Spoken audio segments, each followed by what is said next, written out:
Ini adalah satu tindakan yang amat-amat memalukan sahabat-sahabat semua.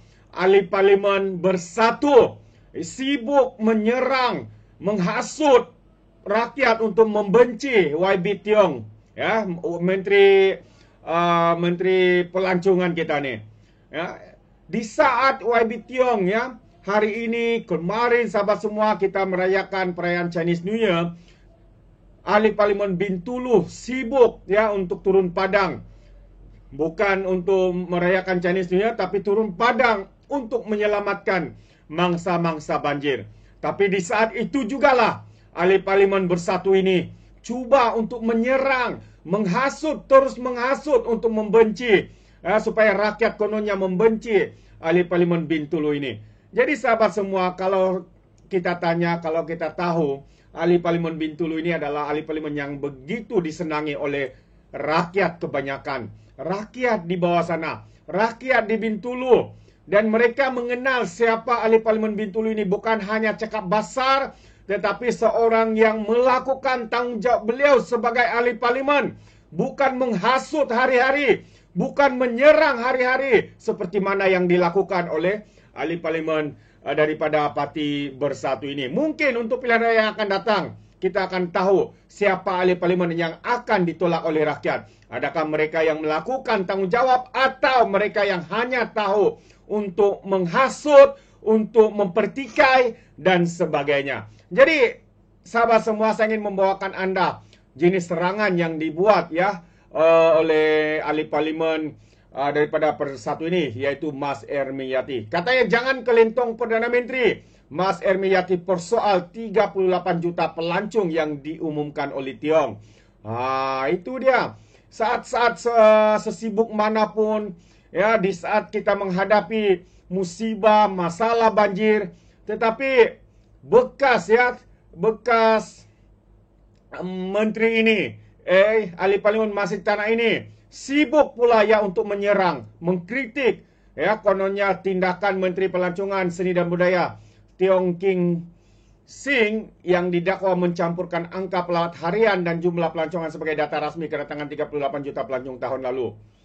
Mas Ermiyati yang juga bekas Menteri Pelancongan dan Kebudayaan berkata, tidak semua pelawat harian yang sebahagian besarnya penduduk di sempadan negara yang bekerja, berniaga dan berstatus pelajar, belanja dan bermalam di Malaysia, katanya lagi. Sepatutnya kalau pelancong ambil kira data pelancong saja, tak perlu masukkan data pelawat harian. Itu antara persoalannya. Kalau nak ambil kita kira status pelancong, katanya mereka perlu bermalam dan berbelanja. Tapi ini tidak, jangan kelentong Perdana Menteri. Konon angka 38 juta itu menunjukkan prestasi hebat Menteri, katanya di Facebook. Tidak habis-habis lagi sahabat-sahabat semua. So inilah, di saat rakyat Borneo, di Sarawak, Sabah khususnya menghadapi bencana banjir, saat itu jugalah mereka mempersoalkan, menyerang YB, terutamanya YB Tiong yang kawasan parlimennya menghadapi bencana banjir yang begitu hebat untuk tahun ini.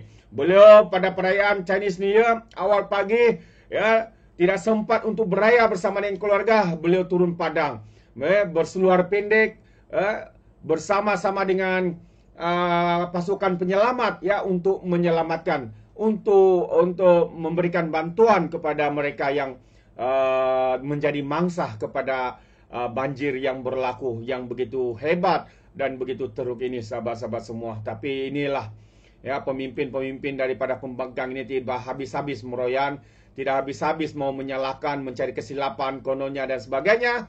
Tetapi ketahuilah, rakyat tahu siapa yang harus ditolak.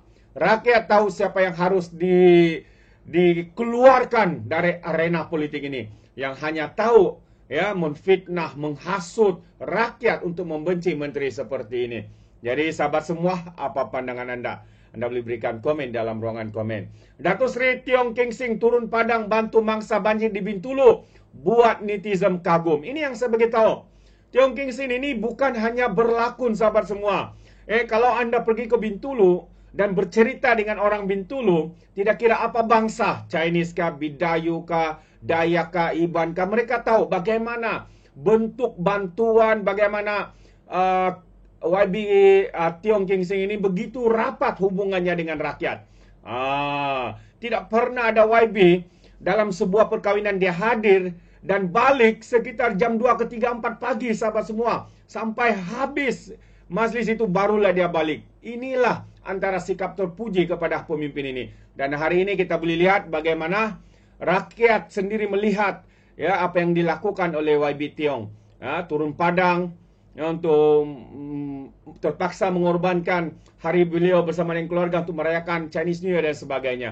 Jadi hujan lebat yang berterusan sejak beberapa hari lalu menyebabkan beberapa kawasan di Sarawak dilanda banjir yang agak teruk. Keadaan ini mengundang kebimbangan ramai. Namun di sebalik hujan ini, rakyat Sarawak tidak keseorangan. Menteri Pelancongan, Seni dan Budaya Datuk Seri Tiong King Sing turun padang bersama pasukannya untuk membantu mangsa-mangsa banjir yang terjejas di Bintulu.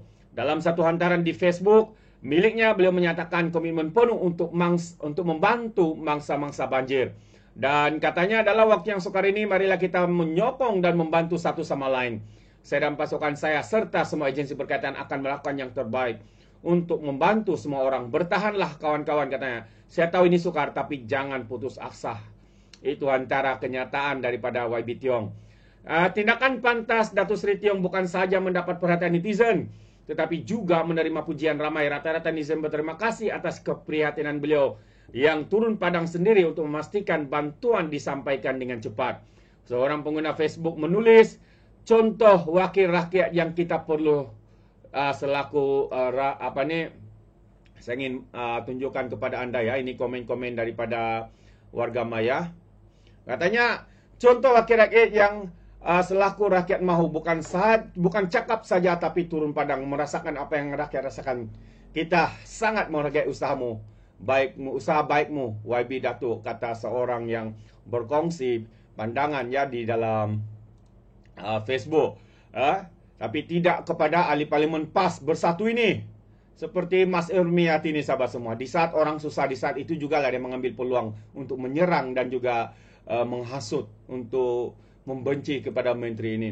Seorang lagi berkongsi, beliau sememangnya seorang pemimpin Bintulu yang sebenar, mempunyai aura yang kuat di parlimen, hati yang baik untuk menjaga rakyatnya. Bravo Tuan, katanya.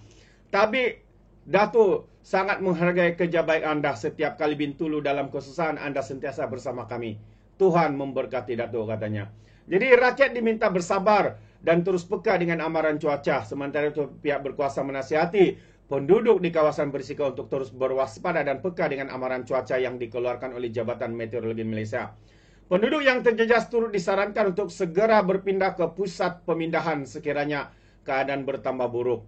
Bantuan kecemasan juga boleh dihubungi menerusi talian kecemasan yang telah disediakan. Semoga keadaan kembali pulih secepat mungkin dan kepada semua mangsa banjir, anda tidak keseorangan. Itu antara komen-komen sahabat semua, dan ini antara gambar yang anda boleh nampak bagaimana YB Tiong di sana berseluar pendek, selipar. Dan kalau anda nampak satu video ya, beliau sendiri terjun daripada perahu itu, berenang dan menyelamatkan seorang mangsa banjir, membawa dia ke perahu dan sebagainya. Jadi bagi saya sahabat semua, pemimpin-pemimpin seperti ahli parlimen Masjid Tanah ini, mungkin inilah ya kali terakhir beliau menjadi ahli parlimen.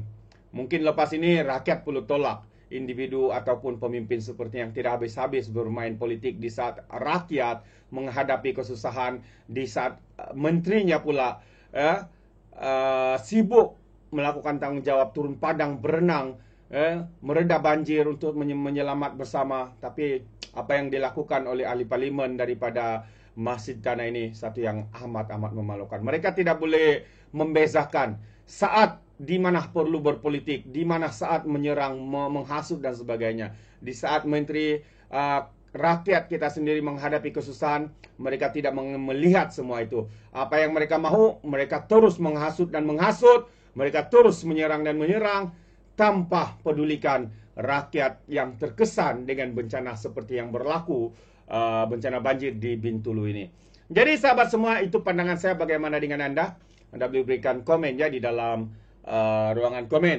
Jadi terima kasih. Izinkan saya untuk mengundurkan diri. Dan seperti biasa, peribahasa mengatakan, tapapun kangkap, dua ton keinginan. Dalam bahasa Melayanya, tepuk dadah, tanya selera. Sekian je daripada Alright Nampak Channel. Saya kita berjumpa lagi. Bye-bye.